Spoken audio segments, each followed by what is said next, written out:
Welcome to trigger విసుందర్.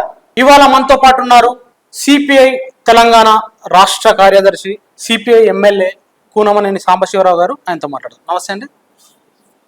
Telangana రైతాంగ సాయుధ పోరాట దినం సెప్టెంబర్ 17కి సంబంధించి అనేక వక్రీకరణలు ఒకవైపు నడుస్తున్నాయి, ప్రచారాలు ఒకవైపు నడుస్తున్న సందర్భంలో ఒక మతోన్మాదాన్ని రెచ్చగొట్టేలా సినిమా కూడా ఈ మధ్యకాలంలో రజాకార్ ఫైల్స్ అనే పేరుతో సినిమా వచ్చింది. అసలు వాస్తవంగా అమిత్ షా కూడా ప్రతి ఇయర్ ఇక్కడికి వస్తున్నాడు గడిచిన 3 సంవత్సరాల్లో. ఆ పోరాటానికి బీజేపీ కానీ ఆర్ఎస్ఎస్ కానీ ఏమైనా సంబంధం ఉందా? ఎట్లా చూడాలి పరిస్థితి? వాస్తవంగా తెలంగాణ సాయుధ పోరాటానికి సంబంధించి మాకు సంబంధం లేదని చాలామంది వాళ్ళే ఒప్పుకున్నారు. ఆ మాటకు వస్తే దేశ స్వాతంత్ర పోరాటంలో కూడా వాళ్ళ పాత్ర లేదనేది కూడా రికార్డ్స్ ఉన్నాయి, ఆన్ రికార్డ్ చరిత్రలో వాళ్ళు కూడా ఒప్పుకున్నారు. చాలా కాలం జాతీయ జెండాను కూడా ఆవిష్కరణ చేయలేదు. దాదాపు 2002 వరకు కూడా జాతీయ జెండాను ఆవిష్కరణ చేయలేదు. ఈ మధ్యకాలంలో కొంతమంది ఇది ఒప్పుకుంటూనే మేము ఆనాడు లేకపోతే చరిత్రని గుర్తు చేయటం తప్ప, దాన్ని ప్రస్తావన చేయటం తప్ప అని అడుగుతున్నాను. మేమేమంటున్నామంటే తప్ప, వాస్తవంగా తప్ప, అట్లా గుర్తు చేయకపోవడం తప్ప. మేము కూడా పాల్గొవచ్చు కదా, అప్పుడు పుట్టి ఉండకపోవచ్చు, లేకపోతే అప్పుడు పాల్గొనకపోవచ్చు, ఇప్పుడు పాల్గొంటే నేరం ఏంటని. ఇప్పుడు స్వాతంత్ర పోరాటంలో మేమెవరు లేము. నేను అప్పటికి చిన్న వయసు మాలాంటి వాళ్ళకి. దాని అర్థం స్వాతంత్ర పోరాటంలో పాల్గొలేదు కాబట్టి దాన్ని ప్రస్తావన చేయవద్దని కానీ, దాన్ని గౌరవించవద్దని కానీ అది కాదు. అట్లే తెలంగాణ సాయుధ పోరాట కాలంలో దాన్ని మీరు ఒక వక్రీకరణ, డిస్టోర్షన్ లేకుండా చరిత్రను చరిత్రగా గుర్తించవలసిన అవసరం ఉందా లేదని మేము అడుగుతున్నాం. మీరు చరిత్రని మేము గుర్తిస్తే తప్పేంటి అనే మాట అంటూనే మీరు దాన్ని ఎక్కడికి తీసుకెళ్తున్నారు? ఆ తెలంగాణ సాయుధ పోరాటం ముస్లింలు హిందువులు ఘర్షణగా దాన్ని చిత్రీకరిస్తూ ముస్లిం రాజు పైన హిందువులు, అదే ప్రశ్న. ముస్లిం రాజే కదా ఇక్కడ ఉన్నది, ప్రజలు హిందువులే కదా, రజాకార్లు కూడా ఇక్కడ చేసిన దారుణాలు తక్కువేం కాదు కదా అని మాట్లాడుతున్నారు. దాంట్లో తప్పేంది అంటే ఏం చెప్తారు? ఇప్పుడు మేమేమన్నామంటే రజాకారులు తప్పు చేస్తే దాన్ని అంతమేర నువ్వు పరిమితం, నువ్వు దాన్ని అంతమేరకు అవ్వట్లేదు. రజాకారులు మేము కూడా మాట్లాడుతున్నాం. మీరు అనేది చెప్పేది ఏంటి? రాజు, ముస్లిం రాజు పైన హిందువులు గెలిచిన పోరాటం అంటున్నాం. మేమందరం హిందువులు కాదా? కమ్యూనిస్ట్ పార్టీ వాళ్ళు హిందువులు కాదా? ఆ వరుసకు వస్తే ఆనాడు హిందువుల్లో ఉన్నటువంటి ఫ్యూడల్ ప్రభువులందరూ ఎవరి వైపు ఉన్నారు? మొత్తం వీళ్ళు మాతో చర్చకి రావాల్సిన అవసరం కూడా ఉంటుంది.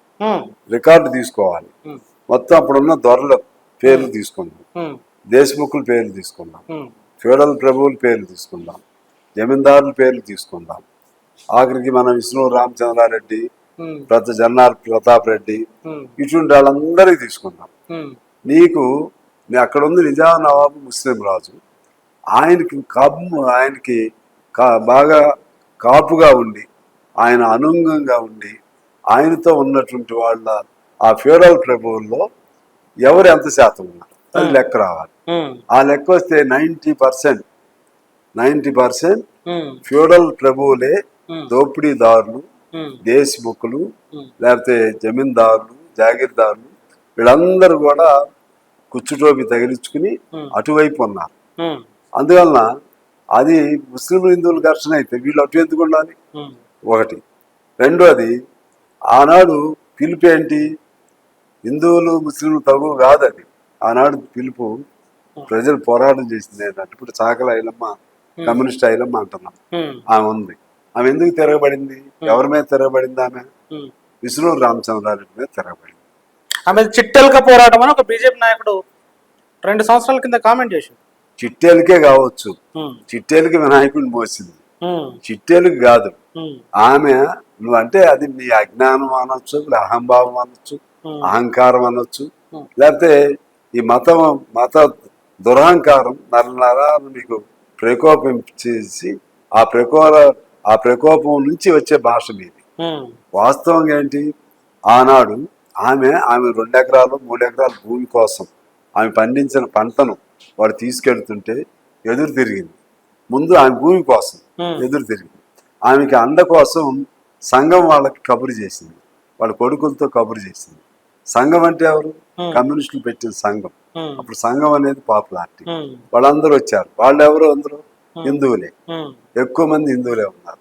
ఆ హిందువులు ఎవరి మీద పోరాటం చేశారు? అప్పుడు చేసింది విష్ణునూరు రామచంద్రారెడ్డి మీద. విష్ణునూరు రామచంద్రారెడ్డి ఏంటి? విష్ణునూరు రామచంద్రారెడ్డి హిందువే. ఇక్కడ మా పాయింట్ ఏంటంటే ఆయన హిందువా ముస్లిం కాదు, ఆయన దోపిడీదారుడా లేకపోతే భూస్వామ్య కాదా అనేది పాయింట్ అక్కడ. అందుకని ఆనాడు జరిగిన పోరాటం ఏంటంటే దోపిడీదారులకు వ్యతిరేకంగా పేద వర్గాలు చేసిన పోరాటం ఒకటి, వెట్టి చాకరీకి వ్యతిరేకంగా పేద వర్గాలు చేసిన పోరాటం రెండు. అదే విధంగా భాష తమ సొంత భాష లేకుండా భాషను అణిచివేసి రాజు భాషే ప్రజల భాషని రుద్దిన దానికి వ్యతిరేకంగా చేసిన పోరాటం అది. ఆ విధంగా ఆంధ్ర మహాసభ పిలుపు అది, అలాగే కమ్యూనిస్ట్ పార్టీ పిలుపు అది. ఆ విధమైనటువంటి అనేక అంశాలపైన జరిగిన పోరాటం అది, వెట్టి చాకరీ పైన జరిగిన పోరాటం తప్పితే హిందువుల ముస్లింల అనే పాయింట్ లేదు. మీరేమో ఇంత పెద్ద చరిత్రను, హిస్టరీని, మహత్తర పోరాటం గురించి చెప్తున్నారు. కానీ ఈ చర్చ ఏది ఈనాడు ఉన్న మెయిన్ స్ట్రీమ్ మీడియాలో కానీ, లేదు మెజారిటీగా జరుగుతున్న యూట్యూబ్ ఛానల్స్లో కానీ, సోషల్ మీడియాలో కానీ ఇలాంటి చర్చ తక్కువగా అనిపిస్తుంది. ఏదైతే అమిత్ షా వచ్చి మాట్లాడిన మాటలో, బండి సంజయ్ మాట్లాడిన మాటలో బలంగా వినిపిస్తున్నాయి. మరి మీ చరిత్ర అంటే కమ్యూనిస్టుల చరిత్రను చెప్పుకోవడంలో కమ్యూనిస్టుల ఫెయిల్యూర్ లేదా ఇక్కడ అంటే ఏమంటారు? కమ్యూనిస్టులు ఫెయిల్యూర్ కొంతమేరకు ఉండొచ్చు, మేము ఇంకా విస్తృతంగా తీసుకెళ్లాల్సిన అవసరం ఉంది. చరిత్రను మీలాంటి యూట్యూబ్స్ ఎట్లయినా, ప్రైమ్ ఛానల్స్ ఎట్లయినా మాది కవర్ చేయదు. వాళ్ళ అధికారంలో ఉన్నారు. వాళ్ళ అధికారంలో ఇప్పుడు మేము ప్రతి సంవత్సరం సెప్టెంబర్ 17 దాన్ని విలీన దినోత్సవం మేము జరుపుతాం. మాది ఎక్కడో ఉంటది, ప్రధాన పత్రికల్లో కానీ ప్రధాన ఛానల్స్లో కానీ. సంజయ్ వచ్చిన, అమిత్ షా వచ్చినా అసలు వాళ్ళకి ఏ పాత్ర లేని వాళ్ళు అందులో అమిత్ షా లాంటి వాళ్ళు సమాజానికి విద్రోహం చేసేవాళ్ళు. కాకపోతే by the virtue of their power ఆయన హోమ్ మినిస్టర్ గా ఉన్నాడు. మీరు వాళ్ళకి ప్రాధాన్యత ఇస్తున్నారు. కొంతమంది ఉన్నారు పాత్రికేయుల్లో శ్రీనివాస్ గారు లాంటి వాళ్ళు, అటువంటి వాళ్ళు వాస్తవంగా చేసేవాళ్ళు ఉన్నారు. అయినా వాళ్ళకి కూడా తప్పదు, ఆ హోదా ఆయన కేంద్ర మంత్రిగా వచ్చాడు, అందుకని హెడ్ లైన్స్ వాళ్ళే వస్తుంది. అయితే మేమేం చేయాల్సిందంటే ఇంకా స్కూల్స్, కాలేజీలు, కింద వీధుల్లో, లేకపోతే చిన్న చిన్న ఉద్యోగస్తులు, లేకపోతే చదువుకునే ఇంకా ఇప్పుడిప్పుడే కొద్దిగా చదువుకుని మన అసంఘటిత రంగంగా కోట్ల మంది ఉన్నారు. వాళ్ళకందరికి తెలియదు ఇది. వాళ్ళకి తెలియక వాళ్ళు చెప్పేది నిజం అనుకుంటున్నారు. చరిత్రను చరిత్రగా చెప్పేవాళ్ళు లేరు, చరిత్రగా చూపెట్టే మాధ్యమాలు లేవు. ఆ చరిత్రని మేము తీసుకెళ్లేటువంటి శక్తి మాకు లేదు చరిత్రను ప్రజల్లోకి. దాని ఫలితంగా వాళ్ళకి కొంచెం అప్రయాణలు అవుతున్నట్టుగా అనిపిస్తుందేమో కానీ అల్టిమేట్ గా మీలాంటి వాళ్ళ వలన మళ్ళీ ప్రజలు అర్థం చేసుకుంటున్నారు. నేను ఒకటే చెప్తాను, మీరు తెలంగాణ సాయుధ పోరాట చరిత్ర వచ్చినప్పుడు ఎవరి పేర్లు ప్రస్తావన చేస్తున్నారు? ఆయన మన కేసీఆర్ అయినా లేకపోతే ఇంకోళ్ళైనా వాళ్ళు ప్రస్తావన చేసే పేర్లన్నీ ఎవరి పేర్లు? అవి సాకర్ ఆయనమ్మ, కమ్యూనిస్ట్ నాయకుల పేర్లు, యోధుల పేర్లే ప్రస్తావిస్తున్నారు. గట్టి కోమరయ్య కమ్యూనిస్ట్ నాయకుడు, రావినారాయణ రెడ్డి కమ్యూనిస్ట్ నాయకుడు, మగ్దుమ్ మొహిద్దీన్ కమ్యూనిస్ట్ నాయకుడు, అదేవిధంగా బద్దం ఎల్లారెడ్డి కమ్యూనిస్ట్ నాయకుడు, అలా ఆరుట్ల రామచంద్రారెడ్డి కమ్యూనిస్ట్ నాయకుడు, ఆరుట్ల కమలాదేవి కమ్యూనిస్ట్ నాయకుడు, మల్లు స్వరాజ్యం కమ్యూనిస్ట్ నాయకురాలు. వీళ్ళందరూ ఎవరాళ్ళు? వీళ్ళందరూ కూడా కమ్యూనిస్టులే. మీరు ప్రస్తావన చేసే ప్రతి ఒక్కళ్ళు కమ్యూనిస్టులే. వేమిరెడ్డి నరసింహారెడ్డి, ధర్మభిక్షం గారు, ఆఖరికి మన ధర్మభిక్షం గారు స్కూల్లో అనేక మంది ఆనాడు తయారయ్యారు. అనేక మంది మేధావులు. చుక్కారామయ్య గారు బహిరంగం చెప్పేవారు. మా గురువు గారు ధర్మభిక్షం గారు, మహామహులందరూ కూడా అక్కడ తయారయ్యారు. ఇక్కడ పాయింట్ ఏంటంటే ఇంతమంది పేర్లు మీరు ప్రస్తావన చేస్తారు. మీరు ఆఖరికి ఎంత మేరకు వెళ్ళారంటే మిమ్మల్ని నిర్బంధించిన వల్లభాయ్ పటేల్ కూడా మీ వాడే అంటారు. పటేల్ బొమ్మతో ప్రచారం చేస్తున్నారు. మీ సంస్థని నిషేధించిన వల్లభాయ్ పటేల్ మీ వాడే అంటారు. భగత్ సింగ్ దేశం కోసం అసలు రాసిన భగత్ సింగ్ ని హైజాక్ చేస్తారు. ఉమ్, వివేకానందుడు సర్వమత సామరస్యం గురించి um, all Americans are my brothers and sisters అని చెప్పి ఏ మతమైనా సరే అందులో మానవ సమాజం లేకపోతే మానవ వికాసం ఉంటుందని చాటి చెప్పిన గొప్ప వివేకానందుడిని మీరు హైజాక్ చేస్తారు. ఉమ్, ఆ విధంగా హైజాక్ చేస్తూ ఉమ్, టోటల్ గా దీన్ని మీరు రాజకీయంగా మలుచుకోవడానికి ప్రయత్నం చేసి దీనివల్ల లబ్ధి పొందడానికి ప్రయత్నం చేస్తున్నారు. ఆల్రెడీ మీరు లబ్ధి పొందారు. ఇక్కడ అదే ప్రశ్న ఏంటంటే వాళ్ళు మీరు చెప్పిన ప్రస్తావించిన భగత్ సింగ్ కానీ మిగతా వల్లభాయ్ పటేల్ వాళ్ళ ఆర్ఎస్ఎస్ సంస్థను క్లోజ్ చేసిన ఆయన, బ్యాన్ చేసిన ఆయననే, మీరు చెప్పిన బాబాసాహెబ్ అంబేద్కర్ రాజ్యాంగాన్ని రాసిండు, మనుస్మృతిని తగలబెట్టిండు. ఆయనను కూడా వాళ్ళ నెత్తి మీద ఎత్తుకుంటున్నారు. అదే రాజ్యాంగాన్ని కూలదోయాలనే ప్రయత్నం పకడ్బందీ చేస్తారు. రాజకీయానికి బలంగా వాడుకుంటున్నారు. దానికి వ్యతిరేకంగా పని చేస్తున్నా, వాళ్ళ లక్ష్యాలు దానికి వ్యతిరేకంగా ఉన్నా, వాళ్ళ పోరాటానికి వ్యతిరేకంగా ఉన్నా, వాళ్ళు రాజకీయ ప్రాపగండా వేయడంలో కానీ, ఆ ఎత్తుగడలు వేయడంలో కానీ సక్సెస్ అవుతున్నారు. ఎక్కడ కమ్యూనిస్ట్ పార్టీలు కానీ, ప్రోగ్రెసివ్ శక్తులు కానీ ఈ అంశాల్లో ఎందుకు వెనకబడ్డాయి అనే ప్రశ్న వస్తే ముందు నేను చెప్పిన విషయమే.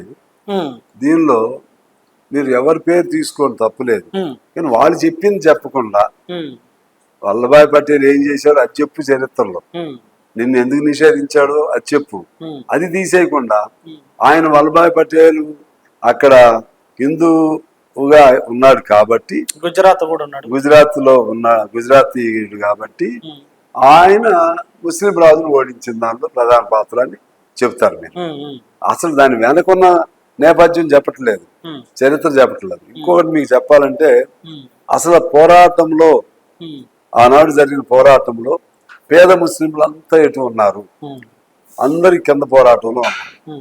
తెలంగాణ రాజుకు వ్యతిరేకంగా, నిజానికి వ్యతిరేకంగా ముస్లింలు అందరు పోరాటం ఉన్నారు. ఎందుకు వాళ్ళు మతం పోరాటం కాదు అది, కులం పోరాటం కాదు అది.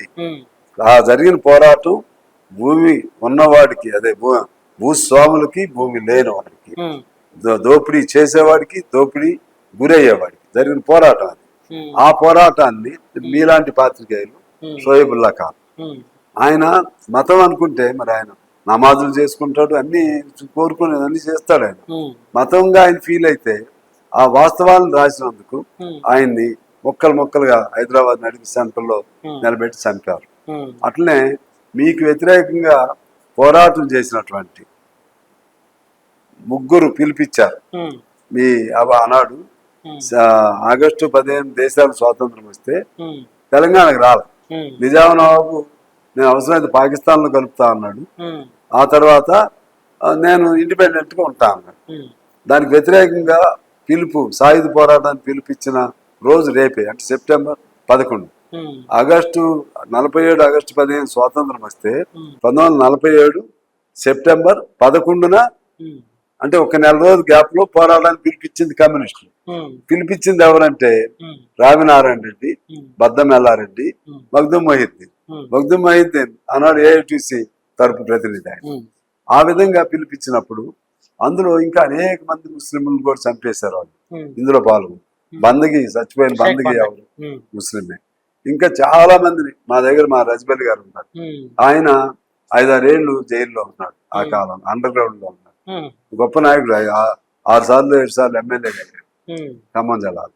ఇలా ప్రతి ఏరియా చరిత్ర తీసుకుంటే అనేక మంది ముస్లింలు కూడా ఆనాడు నీకు వ్యతిరేక పోరాటం చేశారంటే అప్పుడు నీ తరపున ఉంది ఎవరు? నిజామాబాద్ తరపున ఉంది ఎవరు? ఇప్పుడు మీ పార్టీలో ఉన్నటువంటి మీ పెద్దలు చాలా మంది అటు ఉన్నారు. కానీ ఆయనకు వ్యతిరేకంగా ఉన్నటువంటి మీరు నిందలు వేసే ముస్లింలేమో ఇటు ఉన్నారు. అందుకని ఇది హిందూ ముస్లిం ఘర్షణ కానే కాదు, సామాజిక ఉద్యమం, వెట్టి చాకరీ వ్యతిరేక ఉద్యమం. దాన్ని మీరు అనేక పద్ధతుల్లో వక్రీకరణ చేస్తున్నారు. అది ప్రజల్లోకి వెళ్ళవలసినటువంటి బాధ్యత ఉంది. నేను ఇంకో మాట కూడా చెప్తాను. అసలు మీకు అసలు సమస్య ఉండదు, అసలు సమస్య పట్టదు మీకు. అసలు సమస్య పట్టకుండా, అసలు సమస్య అంటే మీ దృష్టిలో అసలు సమస్య అంటే ప్రజల సమస్య కంటే అధికారము, ఓట్లు, రాజకీయాలు, ఎట్లా ఓట్లు సంపాదించాలి. వాజ్పేయి లాంటి వాళ్ళు కూడా సాహసం చేయలేదు. మన భారత రాజ్యాంగం ఏం చెప్తుంది? రాజ్యాంగ స్ఫూర్తి, రాజ్యాంగ ధర్మాన్ని పాటించమని చెప్తుంది. నీకు ఇష్టం ఉన్నా లేకపోయినా మెజార్టీ మెజారిటీ అదే majority in the sense majority lies in the democracy. డెమోక్రసీలో ఉన్నటువంటి ప్రజాతంత్ర సారాంశాన్ని మీరు పాటించట్లేదు, దాన్ని అమలు చేయవలసినటువంటి మీరు పాటించట్లేదు. చేయకుండా మీరు ఏం చేస్తున్నారు? ఇవాళ అయోధ్య ఉంది, రాముడు లేకపోతే అయోధ్య రాముడికి వ్యతిరేకంగా. ఎవరు రాముడికి వ్యతిరేకం ఈ దేశంలో? ఈ దేశంలో ఎవరు వ్యతిరేకం లేదు. ఇప్పుడు సపోజ్ కమ్యూనిస్టులు పూజలు చేసినా చేయకపోయినా రాముడిని ఎవరు వ్యతిరేకం? ఆయన ఒక పురాణ పురుషుడుగా మనిషా కాదా లేకపోతే ఒక ఆదర్శ పురుషుడిగా సృష్టించబడ్డాడు. ప్రజల విశ్వాసం అది. ప్రజల విశ్వాసాన్ని గౌరవించాలనుకుంటాం మేము. అందరూ బొట్టు పెట్టుకుంటారు, కమ్యూనిస్టులు కూడా బొట్లు పెట్టుకుంటారు, వాళ్ళు హిందువులు కదా. అదేవిధంగా కమ్యూనిస్టులు కూడా ఇళ్లలో పూజలు కూడా చేసేవాళ్ళు చాలా మంది ఉన్నారు. ట్రూ నాస్తికులు, ట్రూ ఎథీస్టులు బహు తక్కువ మంది ఉంటారు, నాస్తికవాదులు. కానీ ఈ సిద్ధాంతం కమ్యూనిజం సిద్ధాంతం. నువ్వేం చేస్తున్నావు? రాముడికి జై అన్నాడే హిందువు, లేకపోతే అయోధ్య. మిగిలిన వాళ్ళందరూ వ్యతిరేకం. ఈవెన్ కాంగ్రెస్ లో కూడా ఇందిరాగాంధీ కుటుంబం లేదా నెహ్రూ కుటుంబం వాళ్ళు త్యాగాలు ఉన్నాయి. వాళ్ళని కూడా వీళ్ళు కూడా హిందువులకు వ్యతిరేకం. వీళ్ళు కూడా మైనార్టీస్ని వాళ్ళని అపీజ్మెంట్ వాళ్ళని బొజ్జగించేవాళ్ళు. ఇట్లా డివిజన్ తీసుకొచ్చేసారు. ఆ డివిజన్ లో అద్వానీ గారు అయోధ్య రథయాత్ర ప్రజలకు తెలియదు కదా. రథయాత్ర అంటే అద్వానీకి అయోధ్యలో రామాలయం పునర్నిర్మాణం ఇవన్నీ ఓకే అనుకున్నారు. దానిలో అలా అలా వచ్చిన జనాన్ని మొన్న చివరికి అప్పుడు 2 స్థానాలు ఉన్నది, 100 పైగా స్థానాలు గెలవటం చిన్నగా అట్లా వచ్చారు అధికారులు. మొన్న ఏం చేశారు? మొన్న అయోధ్యలో రామాలయం ప్రతిష్టాపన టైంలో ఏం చేశారు మీరు? శ్రీరామనవమి రోజు రాముడి పెళ్లి జరుగుతుంది. అక్షంతలు ఎప్పుడు వేయాలి? ఆ రోజు వేయాలి. మీరు చేసిందేంటి? 10-15 రోజుల ముందు నుంచే అక్షంతల్ని ప్రతి రాష్ట్రంలో, ప్రతి జిల్లాలో, ప్రతి వీధిలో, ప్రతి వాడలో అక్షంతలు పంపిణీ చేశారు. అంటే అది మీకు రాముడి మీద ప్రేమ ఉందా? నిజంగా మత సాంప్రదాయం మీద ప్రేమ ఉందా? అధికారం మీద ప్రేమ ఉందా? ఓట్ల మీద ప్రేమ ఉందా? అర్థమవుతుంది. అందువలన బీజేపీ అనేది అందులో వ్యక్తులుగా మంచివాళ్ళేమో కానీ వాళ్ళు ఇప్పుడు అనుసరిస్తున్న విధానాలు ఈ దేశానికి అత్యంత ప్రమాదకరమైన విధానాలు. దాంట్లో కొద్దాం.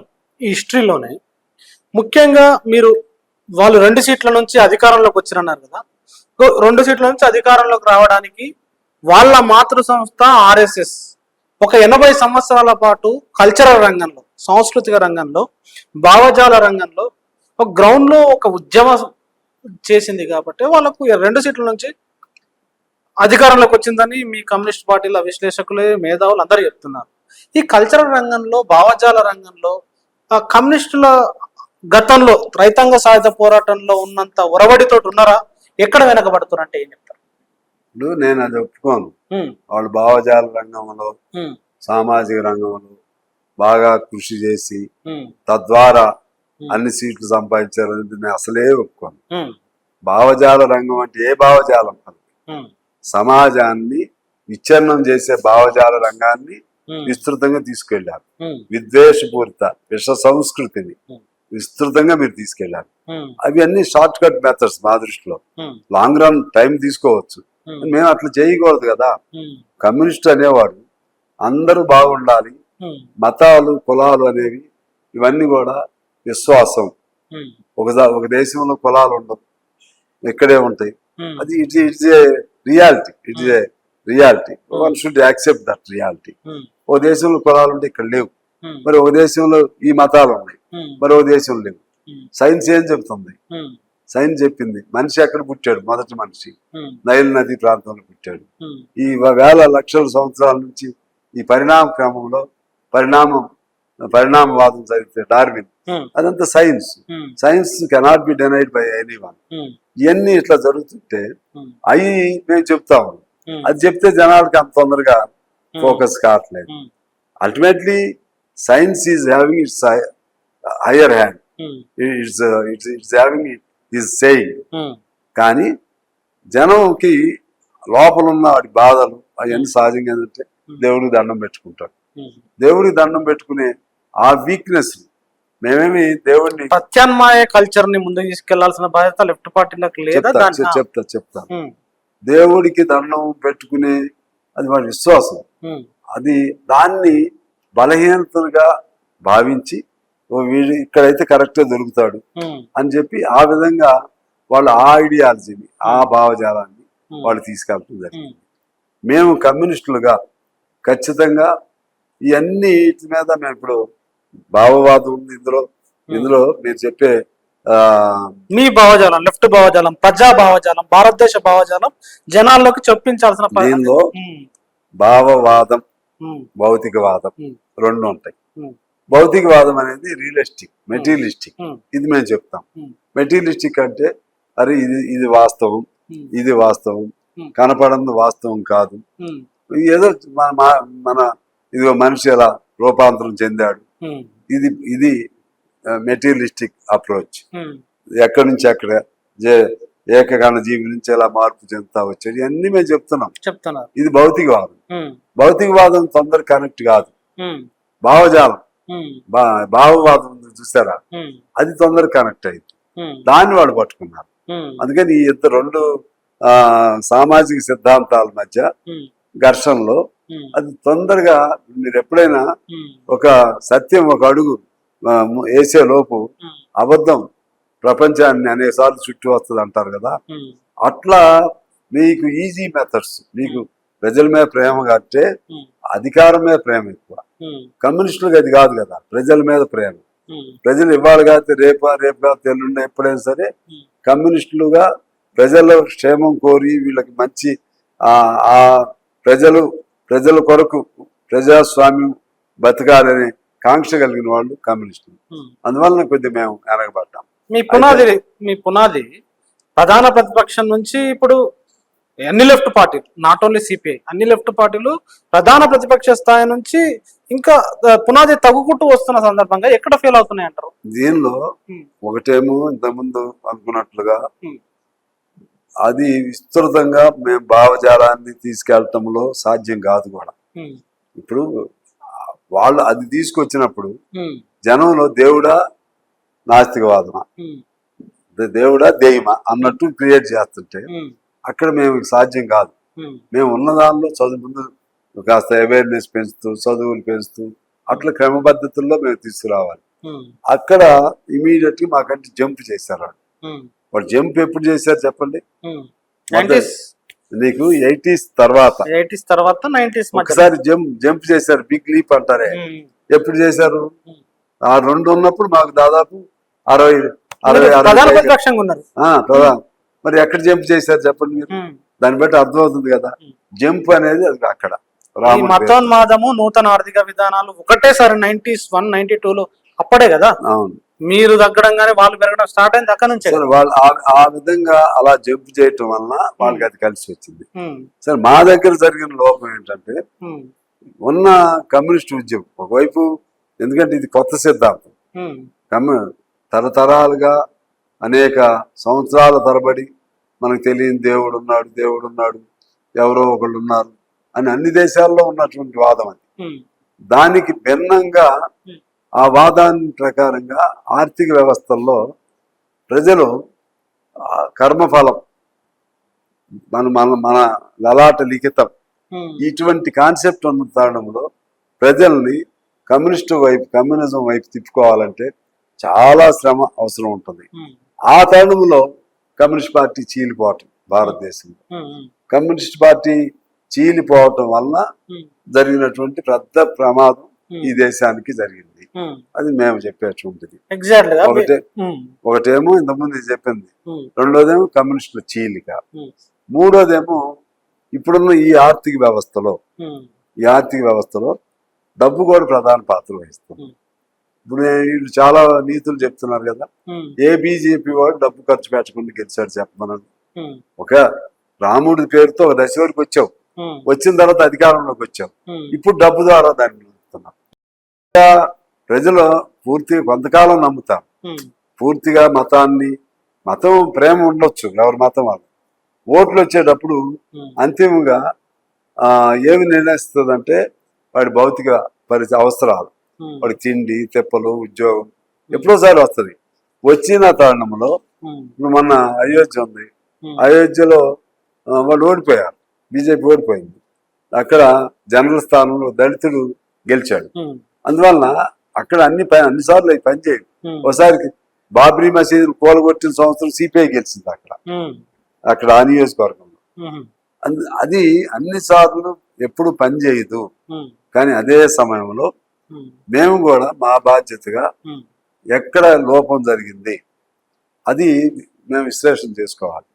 వాళ్ళది ఎప్పుడు పనిచేస్తుంది అనేది కాదు, వాళ్ళది జంప్ ఇచ్చింది, వాళ్ళకి కూడా మేము ప్రత్యామ్నాయం మేము అని అనిపించినప్పుడు అనిపించగలిగే శక్తి రావాలంటే కమ్యూనిస్టుల్లో మరింత విస్తృతంగా ప్రజల్లోకి వెళ్ళాలి. ప్రజల్లోకి వెళ్ళి అందుకనే ఇండియనైజ్డ్ మన ఇండియన్ క్యారెక్టర్, మన భారతదేశ క్యారెక్టర్ ని పూర్తిగా అర్థం చేసుకోవాలి. ఈ దేశంలో కులం అనేది ఒక పాయింట్ ఉంది, అక్కడ కూడా మేము ఫెయిల్ అయ్యాం. వాస్తవం ఏంటంటే వర్గ పోరాటంతో కుల సమస్య ఆటోమేటిక్ గా పరిష్కారం అవుతుందనే ఒక భావన కమ్యూనిస్టులకు ఉండేది, ఆ భావన. కానీ పేద కులాల కోసం పనిచేసింది ఎవరు? మొట్టమొదటి నుంచి కూడా పనిచేసింది ఆ రోజుల్లో హరిజనులు అనేవాళ్ళు, ఇప్పుడు దళితులు అంటున్నారు. వాళ్ళ వాడల్లో పడుకుంది ఎవరు? కమ్యూనిస్టులు. వాళ్ళ వెట్టి చాకరీ విముక్తి ఎవరు? వెట్టి చాకరీ ఎక్కువగా ఆ వర్గాలు. అలాగే ఇంకా కులాంతర వివాహాన్ని ప్రోత్సహించింది ఎవరు? కమ్యూనిస్టులు. ఆ విధంగా మొట్టమొదట ఓ సామాజిక సంస్కరణలకు ఒక బీజం వేసిందే కమ్యూనిజం ఆ రోజుల్లో. అదే తరుణంలో కులం అనేది పెద్ద దాని మీద శ్రద్ధ పెట్టలేదు మనం. ఇప్పుడు పెడుతున్నారా? ఇప్పుడు ఖచ్చితంగా పెడుతున్నాం. ఇప్పుడు ఏమంటున్నాం అంటే కులవాదం వైపు కాదు, మతం వాదం వైపు కాదు. ఇక్కడ వచ్చేసరికి అందుకని మేము ఏమంటున్నాం, హిందూ మతం మీకు ప్రేమ ఉంది ఉండండి, లేకపోతే ముస్లిం మతం మీకు ప్రేమ ఉంది ఉండండి, క్రిస్టియన్స్ ఎందుకంటే మన రాజ్యాంగం అటు స్వేచ్ఛ ఇచ్చింది. రాజ్యాంగం ఇచ్చిన స్వేచ్ఛ ఏంటంటే దేవుడు ఉన్నాడు అనేవాడికి గౌరవించాలి, దేవుడు లేడనేవాడిని కూడా గౌరవించాలి. 99% దేవుడు ఉన్నాడు అనేవాడిని నీకు లేడని చెప్పి 1% అనేవాడు ఉంటే అసలు 1% ఉండేవాడికి బతకడానికి అవకాశం ఉండదు. అందుకని రాజ్యాంగం ఎక్కడిదక్కడ అది ఉంది. కులాలది కూడా మేము అనేది ఏంటంటే కుల ఉన్మాదం కాదు, మేము ఈ కులాలు అనేది వెనకబాటుతనం ఉంది. ఆ వెనకబాటుతనం మొత్తంగా సామాజిక అభివృద్ధి జరిగి సమానత్వం వచ్చినప్పుడు ఆటోమేటిక్ గా కులాలు పోతాయి కదా, ఆస్తుల్లో అసమానతలు లేకుండా అనే ఆలోచన ఉండేది మాకు. అంటే వర్గరహిత సమాజం అంటారే. వర్గం అంటే ధనిక వర్గం, పేద వర్గం, కార్మిక వర్గం, లేకపోతే భూస్వామి వర్గం, ఈ వర్గాలు. ఈ వర్గాలన్నీ అది ఉండాల్సింది అప్రోచ్. అదే సమయంలో ఇమీడియట్ రిఫ్లెక్షన్ ఏంటంటే కులం. ఈ కులంలో వెనకబాటుతనం వర్గం వచ్చినప్పుడు సామాజికంగా న్యాయం అవన్నీ వస్తాయి. ఇమీడియట్ గా ఏం జరుగుతుంది? ఇప్పుడు బీసీలు ఉన్నారు, బీసీ కులాలకి కులగణన డిమాండ్ చేస్తుంది. ఎస్ మేము వి సపోర్ట్ ఇట్, బీసీ కులగణన. ఎందుకంటే ఆ వర్గానికి తగిన దీనిలో సామాజిక ఫలితాల్లో సరైన షేర్ లేదు, వి అగ్రీడ్ ఫర్ దట్. అదే సమయంలో దళితుల్లో క్లాసిఫికేషన్ ఏది మనం దాన్ని ఏమంటారు, మన వర్గీకరణ దళితుల్లో అవునన్నా కాదన్నా కొంతమందికి ఇబ్బంది అనిపించిన దానిలో వెనకబడి ఉన్నటువంటి వాళ్ళు మాదిగ కమ్యూనిటీ వాళ్ళ పోరాటానికి మేము సపోర్ట్ ఇచ్చాం. ఇవన్నీ కూడా కులం ఉందనేది రియాలిటీ.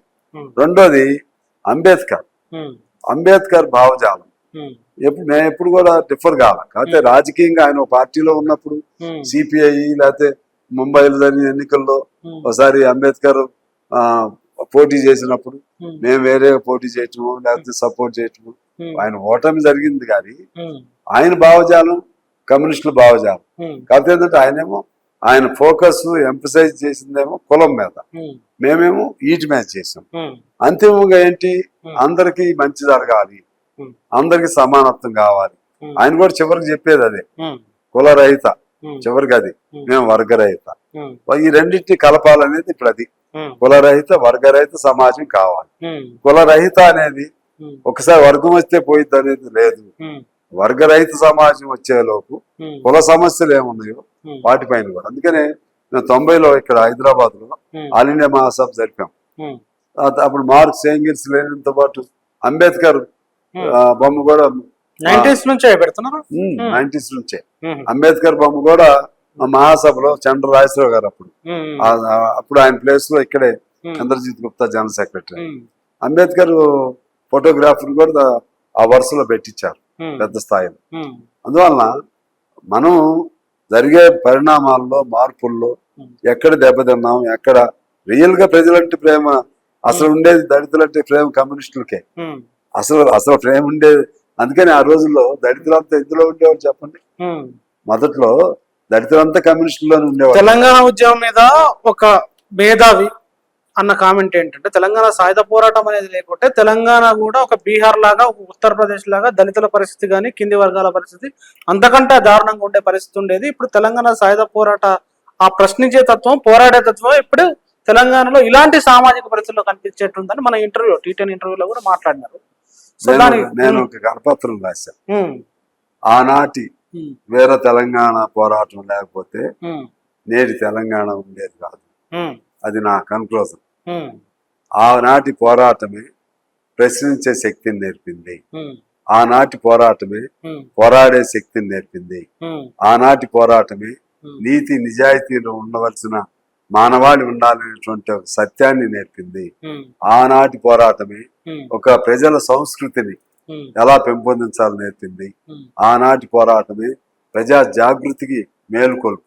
అందువల్ల మీరు తీసుకోండి, మన తెలుగు రాష్ట్రాల్లోని ఏమిచ్చింది తెలంగాణ సాయుధ పోరాటం భారతదేశానికి, తెలుగు రాష్ట్రాల కంటే ఏం చెప్తారు? నేను మన తెలుగు రాష్ట్రాల్లోని ఆంధ్రప్రదేశ్ కి ఇక్కడికి ఉన్నటువంటి సేమ్ రాష్ట్రమే, మనలో ఉమ్మడి రాష్ట్రం. ఇక్కడ ఉండేటువంటి మనుషులమే రాజకీయాలకు వచ్చేసరికి ఒకటే, కానీ ఇక్కడ ఉన్న చైతన్యం అక్కడ ఉండదు. చదువు ఉండొచ్చు. ఆయన ఏమి నేర్పిందంటే ప్రశ్నించడం నేర్పింది ఆనాటి పోరాటం. అన్యాయం జరిగితే తిరగబట్టం నేర్పింది ఆనాటి పోరాటం. చదువుల్లో వెనకబడి ఉన్నా ఇప్పుడు పోటీ పడే మనస్తత్వం, చదవాలి అనే చైతన్యాన్ని నేర్పింది ఆనాటి పోరాటం. అంతేకాకుండా అనేక రకాల ప్రజల సాహిత్యానికి బీజాలు వేసింది ఆనాటి పోరాటం. దాశరథి తీసుకోండి, దాశరథి, కృష్ణమాచార్య, రంగాచార్య, కాళోజీ కాంగ్రెస్ కావచ్చు, కానీ ఈ తెలంగాణ పోరాట స్ఫూర్తితోనే కాళోజీ ప్రజల భాషతో కాళోజీని తీసుకోండి. సినారే, ఆయన అభ్యుదయ రచయితల సంఘం అంటే కమ్యూనిస్టుల ప్రోద్బలంతో ఉన్న సంఘం అరసం. ఆ సంఘానికి చనిపోయే వరకు ఆయన అధ్యక్షుడిగా ఉన్నాడు. ఓ శ్రీశ్రీని తీసుకోండి, శ్రీశ్రీ అక్కడే అయినా ఆయన కమ్యూనిస్టు ప్రభావం ఒక తెలంగాణే కాదు, తెలంగాణకి ఏమిచ్చిందే కాదు, తెలంగాణతో పాటు ఉమ్మడి తెలుగు రాష్ట్రాలకి ఇచ్చింది, చాలా ప్రేరణ ఇచ్చింది, దేశానికి కూడా పెద్ద ప్రేరణ ఇచ్చింది. అందువలన పోరాటం అంటే నేర్చుకోవాల్సింది ఎవరంటే ఎక్కడంటే ఇక్కడే నేర్చుకోవాలి. తర్వాత సుద్దాల హనుమంతు ఉన్నాడు, సుద్దాల హనుమంతు, ఇంకా అనేక మంది ఆ రోజు, ఇప్పుడు మనం చనిపోయిన గద్దరు ఉన్నాడు, లేకపోతే జయరాజు ఉన్నాడు. వీళ్ళేం చదువుకున్నాడు కాదు. మన అందశ్రీ ఉన్నాడు, పెద్ద చదువుకున్నాడు కాదు. గోరేటి వెంకన్న ఉన్నాడు, పెద్దగా చదువుకున్న వాళ్ళు ఏం కాదు. వీళ్ళన్ని వేదాలు అవన్నీ నేర్చుకోలేదు, లేకపోతే పాటలు పాడే సంగీతం నేర్చుకోలేదు, స్వరాలు నేర్చుకోలేదు. ప్రజల బాణీనే తమ స్వరాలుగా మలుచుకున్నారు, ప్రజల వేదాన్నే తమ గానంగా మలుచుకున్నారు, ప్రజల గోడునే తమ గోడుగా మలుచుకున్నారు. ఇదంతా ఏమిచ్చిందంటే ఆనాటి పోరాటం ఇచ్చింది, ఆనాటి పోరాటం నేర్పింది. ఇప్పుడు ఈనాటి కూడా ఇప్పుడు నాలాంటి వాళ్ళు ఉన్నాం, మేము అంతా దాన్ని తులనాత్మకంగా పోల్చుకోలేము. కానీ ఇప్పుడు కూడా ఒక పార్టీగా ఉండాలి, నీతిగా నిజాయితీగా ఉండాలి అనేవాళ్ళు అనేక మంది ఉన్నారు. సురవరం సుధాకర్ రెడ్డి గారు ఉన్నారు, గొప్ప మేధావి, ఆయన గొప్ప మేధావి, పెద్ద స్థితిమంతులు, కానీ ఆయన కమ్యూనిస్ట్ పార్టీలో ఉన్నాడు. రావి నారాయణ రెడ్డి పెద్ద ఆస్తిపరుడు, ఆ రోజుల్లో పెద్ద భూములన్నీ త్యాగం చేసి కమ్యూనిస్ట్ పార్టీలో ఉన్నాడు. మొగ్దుం మొహిద్దీన్ ఒక గీత దాటితే ఎక్కడో ఉండేవాడు, ఆయన పోరాట యోధుడు, కవి. ఇలా మీరు తీసుకుంటే వీళ్ళందరూ వాళ్ళు పోగొట్టుకున్నారు, కానీ సమాజానికి చాలా ఇచ్చారు. వ్యక్తిగతంగా పోగొట్టుకున్నారు, సమాజానికి చాలా ఇచ్చారు. అందువలన ఇవాళ ఏమిచ్చిందంటే మనిషికి ఎక్కువ ఎవడు 1000 ఏళ్ళు బతకడు, లేకపోతే మరణం లేనివాడు బతికున్నప్పుడు మనిషిగా ఉండాలి, మనిషిని మనిషిగా చూడాలి అనే చైతన్యాన్ని ఇచ్చింది కమ్యూనిస్ట్ పార్టీ. ఎందుకంటే ఇంకేం కావాలి? ఏమి ఇచ్చిందంటే నీ కేసీఆర్కేమో నీకేం ముఖ్యమంత్రి పదవి రావచ్చు, అధికారం నీకు రావచ్చు, ఏమి ఇచ్చిందంటే అది కాదు కదా. సమాజానికి ఏమి ఇచ్చింది? ముఖ్యమంత్రి కేసీఆర్ ఏమిచ్చాడు, అది కాంగ్రెస్ పార్టీ ఏమిచ్చింది, బీజేపీ ఏమిచ్చింది, వాళ్ళ త్యాగం ఏముంది, వాళ్ళ పోరాటాలు ఏముంది? కాంగ్రెస్ కొంత పోరాటం త్యాగం ఉంది, వాళ్ళు కూడా అప్పుడు పోరాటం చేశారు. అంటే ఈ స్టైల్ వేరు, ఆ స్టైల్ వేరు. కానీ నేను అనేది ఏంటంటే తెలంగాణ రైతాంగ సాయుధ పోరాటం ద్వారానే ల్యాండ్ రిఫార్మ్స్ గానీ ఇవన్నీ కూడా వచ్చినాయని చెప్పేసి మాట్లాడుతారు. ఇంకా నేను మీకు చెప్పాలంటే అది మొత్తంగా కమ్యూనిస్ట్ పార్టీ వల్లనే వచ్చింది. ల్యాండ్ భూ సంస్కరణ చట్టం త్రూ అవుట్ భారతదేశంలో రావటంలో కమ్యూనిస్ట్ పార్టీ వల్లనే రావటం జరిగింది. వారి కార్మికుల హక్కులు, కార్మికుల చైతన్యం ఎవరిచ్చారు? ఆనాడు తెలంగాణ సాయుధ పోరాటం, సింగరేణి కార్మికులు, ఆర్టీసీ కార్మికులు, ఇప్పుడు కూడా కార్మిక సంఘాలు, అవన్నీ కూడా ఆ పోరాటం ఆనాటి కమ్యూనిస్ట్ పార్టీ ఇచ్చిన ప్రోత్సాహంతో రంగాలు సంఘాలు ఏర్పాటై రావటం జరిగింది. అదే పద్ధతిలో ఇప్పుడు ఈనాడు తెలంగాణలో మీరన్న ల్యాండ్స్ రిఫార్మ్స్ కానీ ఇంకేదో చాలా వచ్చినాయి, దేశంలో భాగంగా వచ్చినాయి. దేశంలో రావటంలోనే కమ్యూనిస్టుల ప్రభావం, కమ్యూనిస్టు ప్రేరణతోనే ఆనాటి పోరాటం జరిగింది. ఆంధ్రాలో ఉన్నటువంటి వాళ్ళు కూడా వచ్చేట ఈ తెలంగాణ పోరాటంలో పాల్గొన్నారు, తెలంగాణ పోరాటానికి సహకారం అందించారు, దానికి స్నేహహస్తం అందించారు. అక్కడ కూడా చంపివేయబడ్డారు ఆంధ్రప్రదేశ్లో కూడా. అందుకే నీకు 52లో జరిగిన ఎన్నికల్లో కాంగ్రెస్ కంటే ఎక్కువ కమ్యూనిస్టులు గెలిచారు. మద్రాసు రాష్ట్రంలో, ఆంధ్రప్రదేశ్లో కాంగ్రెస్ కి 47 ఎన్ని వస్తే కమ్యూనిస్టులు 49 గెలిచారు తెలుగు ప్రాంతం. మన దగ్గర కాంగ్రెస్ కు 38 ఎన్ని వచ్చినాయి తెలంగాణ ప్రాంతంలో, కమ్యూనిస్టులు 36 వచ్చినాయి. ఇక్కడ పోరాటం ఇక్కడ ఎందుకు తగ్గినాయని మీరు అనుకోవచ్చు. అని పోటీ చేయలే, అప్పుడు జైల్లోనే ఉన్నారు. కమ్యూనిస్టుల పైన నిషేధం ఉంది, జైల్లో ఓటర్ లిస్టులో పేర్లు కూడా లేవు. ఉన్నాళ్ళని ఒక్కళ్ళకి 2-3 చోట్ల వేయించగలిగారు, కానీ అన్ని పోటీ చేయాల. వాళ్ళు అన్ని పోటీ చేశారు, చేసినా కుడియాడంగా ఇక్కడ కూడా వచ్చింది. అది ఇది కలిపితే 2 కలిపితే ఆ రోజుల్లోనే మీరే ప్రధాన ప్రతిపక్షం. ప్రధాన కాదు, కమ్యూనిస్టుల అధికారంలోకి వచ్చేవాళ్ళు కదా. 2 అప్పుడు తెలుగు రాష్ట్రాలు అయి ఉంటే అధికారంలోకి వచ్చేవాళ్ళు. ఫస్ట్ కమ్యూనిస్ట్ రాష్ట్రం అయ్యేది కేరళ కంటే ముందే. అంత చైతన్యం మరి ఈ పోరాటమే ఆంధ్రాలో అంత చైతన్యం వచ్చిందంటే ఈ పోరాట ప్రభావం అక్కడ వచ్చింది. నేను కరపత్రంలో కూడా అది కూడా రాశాను. ఈ పోరాట ప్రభావమే అక్కడ పనిచేసింది. అందువల్ల ఏమి ఇచ్చిందంటే దానికి అసలు దానికి అర్థమే లేదు. ఇవ్వటం చాలా ఇచ్చింది మనిషికి, చాలా చాలా ఇచ్చింది. అది కమ్యూనిజం ఇచ్చింది, కమ్యూనిజం స్ఫూర్తితో నడిచిన సాయుధ పోరాటం ఇచ్చింది. ఆ పోరాట ఫలితాలు ఇవాళ మనం అనుభవిస్తున్నాం. ఆస్తులు అనుభవించకపోవచ్చు, స్వేచ్ఛ అనుభవిస్తున్నాం, ఒక ధైర్యం, ఒక పౌరుషం, ఒక పోరాట స్ఫూర్తి. అదేవిధంగా చిన్నవాడు కూడా మాట్లాడితే మాటల్లో నుంచే ఒక గానం వెలువడే విధంగా. మా జయరాజు మా దగ్గర మా మామూలుగా ఇంటర్మీడియట్ చదివినట్టున్నాడు, గొప్ప రచయిత అయ్యాడు, వాగ్గేయకారుడు అయ్యాడు. తీసుకో చరిత్ర. ఇవాళ గద్దరు నిజంగా ఎంత గొప్ప వ్యక్తి, మట్టిలోంచి పుట్టిన మాణిక్యాలు ఇవన్నీ. ఆ మాణిక్యాలు తయారు చేసింది ఎవరు? ఆ మాణిక్యాలు తయారు చేసింది కమ్యూనిజమే, కమ్యూనిస్ట్ పార్టీ. ఇక్కడ ఇంకొకటి మీరు అంటున్న సందర్భంలో కార్మికులకు సంబంధించిన అనేక అంశాలను ప్రస్తావించారు, కమ్యూనిస్ట్ పార్టీ చరిత్ర కూడా ప్రస్తావించారు. మీ మీద ఉన్న ఇంకొక విమర్శ చర్చలో పట్టుమని 10 పార్టీలను ఏకం చేయలేని కమ్యూనిస్టులు ప్రపంచ కార్మికులారా ఏకంగండి అని పిలుపునిస్తున్నారు అని ఒక కామెంట్ విమర్శ ఉంది. కమ్యూనిస్టులు ఏకమైతే ఈ సమాజంలో ఎంత ఉపయోగపడుతుంది, అసలు అవ్వాల్సిన అవసరం ఉందా, ఏమంటారు దానిపైన? ఇప్పుడు 10 పార్టీలు అంటే 10 కమ్యూనిస్ట్ పార్టీలు తెలంగాణలో ఉన్నాం, విడిపోయిన పార్టీ. మీ ఉద్దేశం మనం అనేది ఏంటంటే మానవ చైతన్యం, కార్మికులారా ఏకంగా అంటే కార్మికుల హక్కుల కోసం మీరు ఏ పార్టీ వాడైనా ఏకం కండి అని నినాదం అందులో. ఆ నినాదం వెనకున్నటువంటి దాగి ఉన్నటువంటి సూత్రం సిద్ధాంతం ఏంటంటే కార్మికులు అందరూ ఒక తాటి మీదకి రావాలంటే ఒక పార్టీలోకి రావాలని కాదు, అందరూ తమకు జరుగుతున్న అన్యాయాన్ని, తమ హక్కుల్ని గుర్తించి కార్మికుడిని పరిపాలించుకునే రాజ్యం రావాలి. అది ఒక భారతదేశమే కాదు, ఆయా దేశాల్లో ఎక్కడున్నా అది మేము ఇచ్చే పిలుపు. అది అగ్రేట్ 100%. 10 పార్టీలు కలవడానికి సమస్య ఏంది, కలిస్తే ఉపయోగం ఏందని చెప్పండి. సమస్య కంటే కలిస్తే అందులో డౌట్ ఏముంది, ఇందాక నేను చెప్పాను కదా, అసలు విడిపోకుండా ఉంటే ఖచ్చితంగా ఇప్పుడు ఏంటి, ఇందాక నేను మిస్ అయ్యా. మేము పోరాటం చేస్తున్నాం, భావజాలం ఆడలా చేయలేకపోతున్నారని మీరు అంటున్నారు. ప్రజా భావజాలాన్ని, చైతన్య భావజాలాన్ని, ఇదిగా ఇప్పుడు బీజేపీ భావజాలాన్ని ధీటుగా, మీకు తెలియంది ఏంటంటే కమ్యూనిస్ట్ పార్టీ పేరుతో జరగకపోయినా, అక్కడ మేము చేయలేకపోయినా, కమ్యూనిస్ట్ పార్టీ ఇచ్చిన స్ఫూర్తి, ఆ స్ఫూర్తే ఇవాళ RSS కు ధీటుగా నిలబడి ఉంది. ఇప్పుడు ప్రొఫెసర్ మన హరగోపాల్, వేణుగోపాల్, ప్రొఫెసర్ నాగేశ్వర్, వీళ్ళందరూ ఏంటి, ఇదంతా భావజాలం ఇదే కదా. ఈ భావజాలం మామూలు భావజాలం కాదు. చివరికి ఈ భావజాల ఫలితాలు ఎవరికి ఉపయోగపడుతున్నాయి అంటే నెక్స్ట్ పార్టీ ఎవరు వాళ్ళకి ఉపయోగపడుతుంది. ఇప్పుడు బీజేపీకి వ్యతిరేకంగా, బీజేపీకి ఇది నిజంగా హిందువుల మీద ప్రేమ కాదు, దేవుడి మీద ప్రేమ కాదు, మతం మీద ప్రేమ కాదు, ఇది కేవలం స్వార్థం అని జనంలోకి తీసుకెళ్ళగలుగుతున్నారు.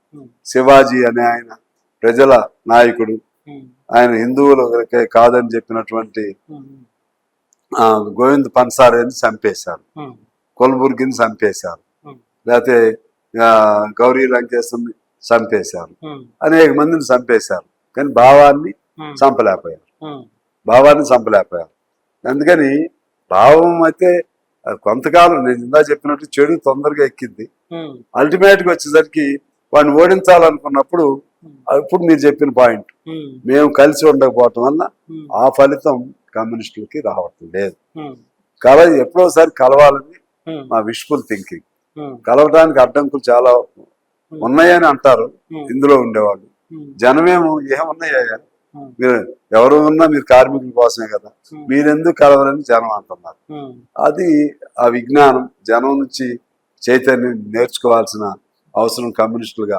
మాకేమన్నా భేషజాలు ఉంటే సిపిఐగా మేము తొలగించుకోవాలి, సిపిఎంగా తొలగించుకోవాలి, అందరూ తొలగించుకోవాలి. ఇవాళ మావోయిస్టులు ఉన్నారు, మావోయిస్టుల్ని త్యాగాల్ని తక్కువ అంచనా. వాళ్ళు సిపిఐ నుంచి పోయిన వాళ్ళే. 64లో సిపిఐ నుంచి సిపిఎం ఏర్పాటు అవటం జరిగింది. 67లో అందులోంచి నక్సల్ పార్టీలు పుట్టినాయి. ఆ పుట్టిన నక్సల్ పార్టీ నుంచి అనేక పార్టీలు పుట్టాయి. అనేక పార్టీలు దాదాపు 30-40 విభాగాలు అయ్యాయి. అందులో మావోయిస్టుది ఇవాళ అది ఒక విభాగంగా అయింది. ఇప్పుడు మేము అనేది ఏంటి, ఆనాడు సాయుధ పోరాటం చేసింది కమ్యూనిస్టులే. 51 వరకు పోరాటం చేసిన క్రమంలో 1947 సెప్టెంబర్ 11 పిలుపు ఇవ్వకముందేమో జనమందరూ కమ్యూనిస్టులకి సపోర్ట్ చేశారు, ఊతమిచ్చారు, ప్రోత్సహించారు, గుండెల్లో పెట్టుకున్నారు, భుజాన పెట్టుకున్నారు. కమ్యూనిస్టులను ఆడవాళ్ళు చీర కొంగు చాటును పెట్టి దాచి కాపాడారు. తర్వాత తెలంగాణ సెప్టెంబర్ 11 మొదలైంది, దేశానికి స్వాతంత్రం వచ్చింది. దేశానికి స్వాతంత్రం వచ్చింది కదా, ఇంకా ఏమిటి అనేది ప్రజల నాడిని గుర్తుపట్టలేకపోయాం. 1 సంవత్సరం కొనసాగించాం ఆ పోరాటం. ఆ పోరాటంలో తెలంగాణకి విముక్తి లభించింది, విలీనం అయింది. అక్కడైనా ఆగాలి, అక్కడ ఆగలేదు. ఈ స్వాతంత్రం ఇది కరెక్ట్ కాదని చెప్పి ముందుకెళ్ళింది. 51 వరకు చేసాం. అప్పుడు ఎలక్షన్లు వచ్చినాయి. ఆ ఎలక్షన్లు వచ్చిన తరుణంలో ప్రజల్లో మళ్ళా ఒక రీథాట్, ప్రజల నాడిని మనం ఎక్కడో మిస్ అయ్యామని. అదేమంటే కమ్యూనిస్టులు ఎప్పుడు తప్పు చేస్తారు, ఒప్పుకుంటారు అని. మనిషి కింద పడ్డా మేమే మనగాళ్ళు, పైన పడ్డా మేమే మనగాళ్ళు అని అనకూడదు. సైంటిఫిక్ పార్టీస్ ఆ విధంగా అప్పుడు ఆ దశ వరకు తప్పు జరిగి రియలైజ్ అయ్యాం. అయిన తర్వాత మళ్ళీ ఇప్పుడు నక్సలైట్లు, ఇప్పుడు కూడా నక్సలైట్లు మిమ్మల్ని విమర్శిస్తారు కదా, తగ్గేది లేకుండే అప్పుడు సాయుధ పోరాటం కంటిన్యూ చేయాలనే విమర్శ ఉంది. మేము అనేది ఏంటంటే, ఇప్పుడు దాన్ని ఏమంటారంటే ఆ త్యాగాలని వృధా త్యాగాలు అంటాం. మేమే ఇప్పుడు మా కార్యక్రమం చదివితే జనం సన్నద్ధమైన తర్వాత రాజ్యహింస పెరిగింది.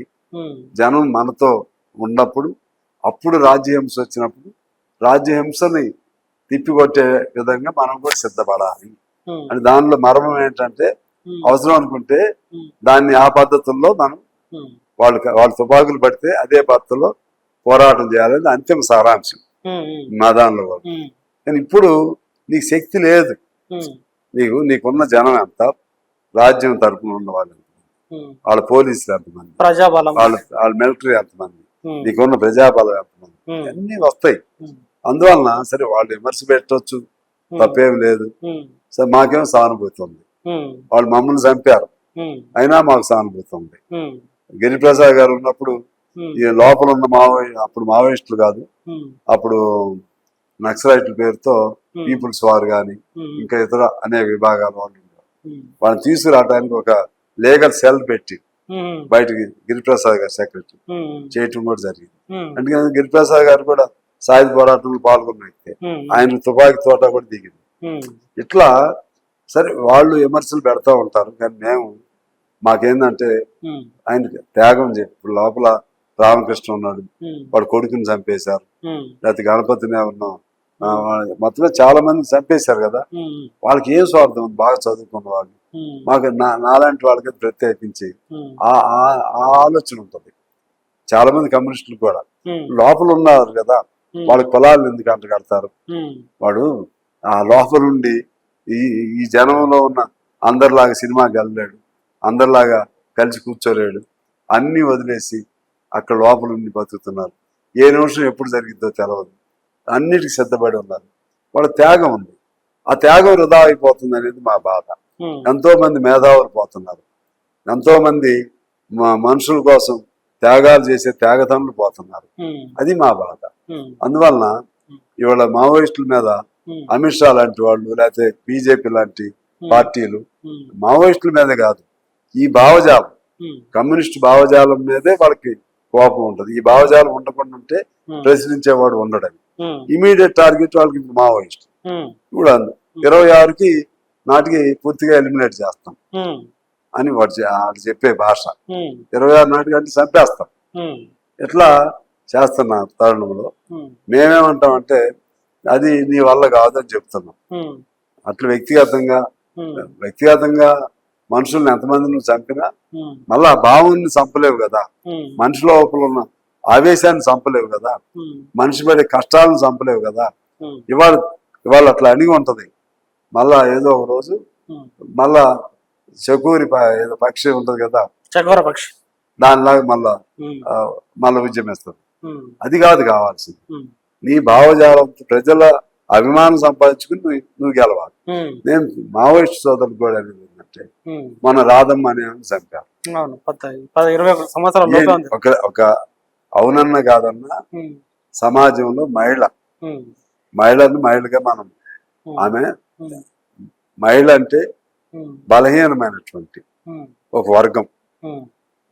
ఏదో అవసరాల దృష్ట్యా అటు పోలీసు బెదిరింపులు తట్టుకోలేకు, ఇంకో తట్టుకోలేకు చెప్పు ఉండొచ్చు. చాలా మంది పోలీసుల వేధింపులు తట్టుకోలేకు దాని కోవర్ట్ అని పేరు పెట్టి చేయటం అనేది చాలా అన్యాయం. దానివల్ల మనం సానుభూతి కోల్పోతున్నాం. ఇట్లా పోలీసుల్లో కూడా వ్యక్తిగత హింసావాదం ఉండకూడదు. కొంతమంది పోలీసులు కూడా ఆ రోజులు చంపేవాళ్ళు, చిన్న పోలీసులు, వాళ్ళు ఎంత ఏడుస్తున్నారో చూసేవాళ్ళు. అయినా మేము అనేది ఏంటంటే, ఇది ఎక్కువ ప్రధాన తప్పు ఏంటంటే ప్రభుత్వం చేతుల్లో అన్ని ఉన్నాయి. లా ఉంది, కోర్టులు ఉన్నాయి, చట్టం ఉంది, లేకపోతే వ్యవస్థ ఉంది. నక్సలైట్లు తప్పు చేస్తే, కమ్యూనిస్టులు తప్పు చేస్తే కేసులు పెట్టు, లోపల పెట్టు, చెయ్యి, చంపుతావని ఆ విధంగా వాళ్ళు చేస్తుంటే దాన్ని వ్యతిరేకిస్తున్నాం. నా మావోయిస్టు సోదరులు కూడా అనేది ఏంటంటే, ఇప్పుడు నేను చెప్పానని వాళ్ళు సిద్ధాంతం మార్చుకుని వస్తారని నేను చెప్పను. ఒక ఆలోచన రావాల్సిన అవసరం ఉందని చెప్పి నేను కోరుతున్నాను. ఎందుకంటే మనం చేసేది ఒక్క చిన్నదే, దీన్ని అడ్డం పెట్టుకుని వాళ్ళు మొత్తంగా తుడిచిపెట్టే ప్లాన్ చేస్తున్నారు. ఇది కాస్త ఆ సంఘర్షణ జరుగుతుంది. ఆ క్రమంలో వాళ్ళు కూడా మంచి ఆలోచన రావాలి. అల్టిమేట్ గా ఏనాటికైనా సరే కమ్యూనిస్టులు అందరూ ఒక తాటి మీదకి వస్తే ఉమ్, నాకు తెలిసి ఈ భారతదేశంలో ఉమ్, ఖచ్చితంగా మరో ప్రత్యామ్నాయం ఏదైనా ఉందంటే ఉమ్, ఎర్ర జెండా మాత్రమే.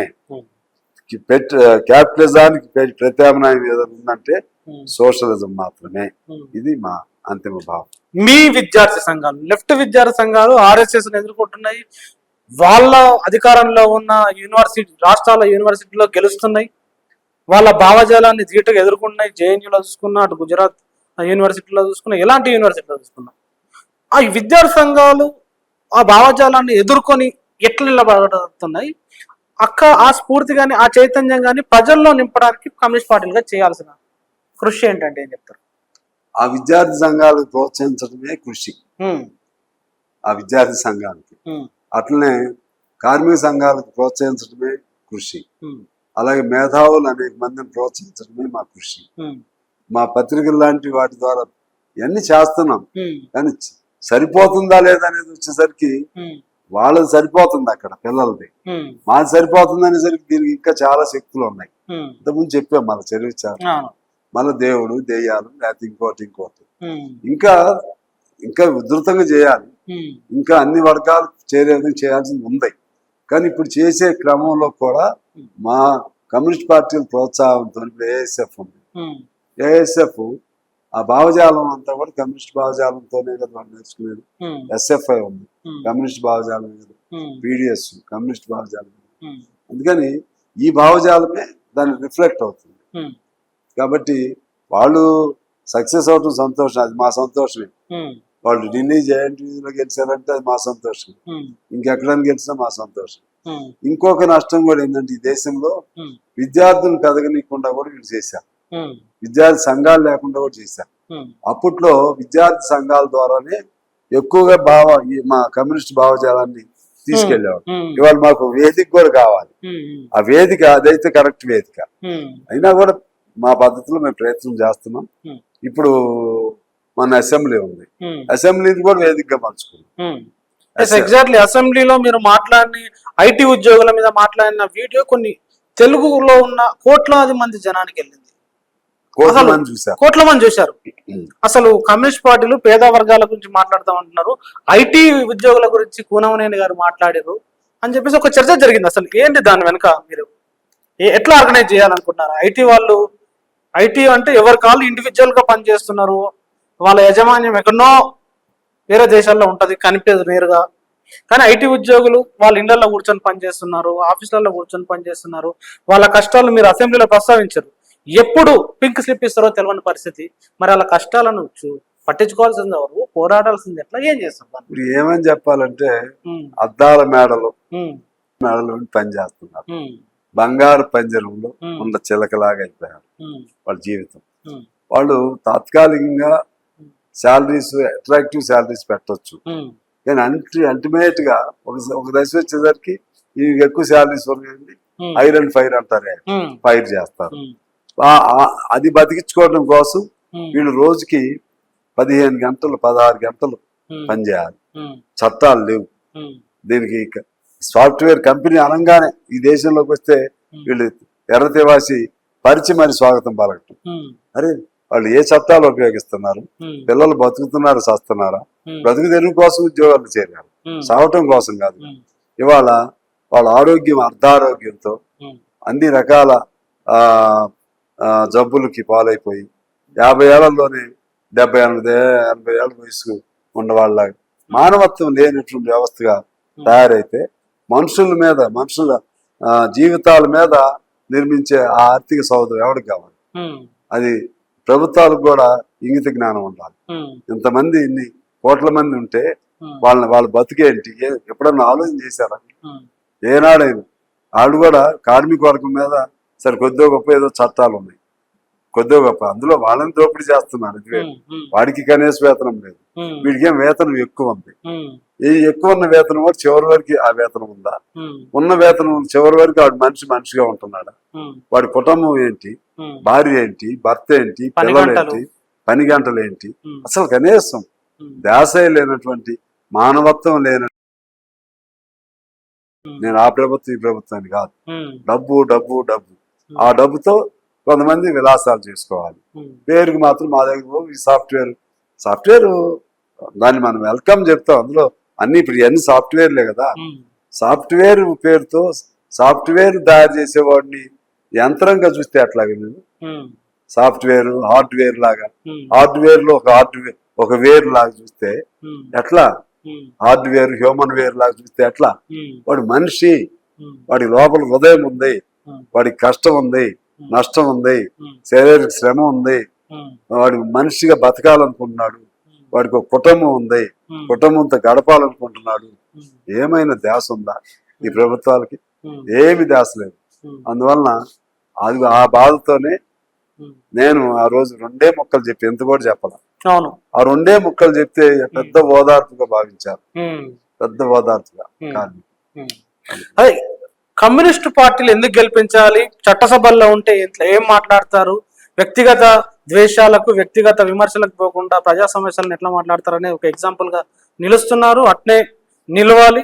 ప్రజా పోరాటాలని, ప్రజల వాయిస్ ని మీరు అట్నే ఈ వేదికలలో వినిపించాలి, గట్టిగా ఫైట్ చేయాలని మనస్ఫూర్తిగా టీటీని కూడా కోరుకుంటుంది. థ్యాంక్ యూ వెరీ మచ్ అండి. Thank you. ప్రజలారా విన్నారు కదా, కూనమనేని సాంబశివరావు గారు చాలా అంశాలు, తెలంగాణ రైతాంగ సాయుధ పోరాటం ఎందుకోసం జరిగింది, అది ఇచ్చిన ఫలితాలు ఏంది, ఇప్పుడున్న ఈ మత ఉన్మాద భావజాలానికి ఒక ప్రజాస్వామ్య భావజాలానికి మధ్య జరుగుతున్న ఘర్షణలో ఈ ఉన్మాద భావజాలం ఎందుకు ఒక మెట్టు ముందుంది, ఎందుకు ఈ ప్రజా భావజాలం అనేది వెనకబడడానికి ఉన్న చిన్న చిన్న లోటుపాట్లు ఏంది, వాటిని ఎట్లా అధిగమించాలని అనేక అంశాలను విశ్లేషించారు. ఆత్మవిమర్శనాత్మకంగా మాట్లాడారు, సొల్యూషన్ల గురించి కూడా మాట్లాడారు. సో ఆయన మాట్లాడిన అంశాలపైన మీ కామెంట్ కూడా తప్పకుండా రండి. Thank you very much. చూస్తూనే ఉండండి టీటీఆర్.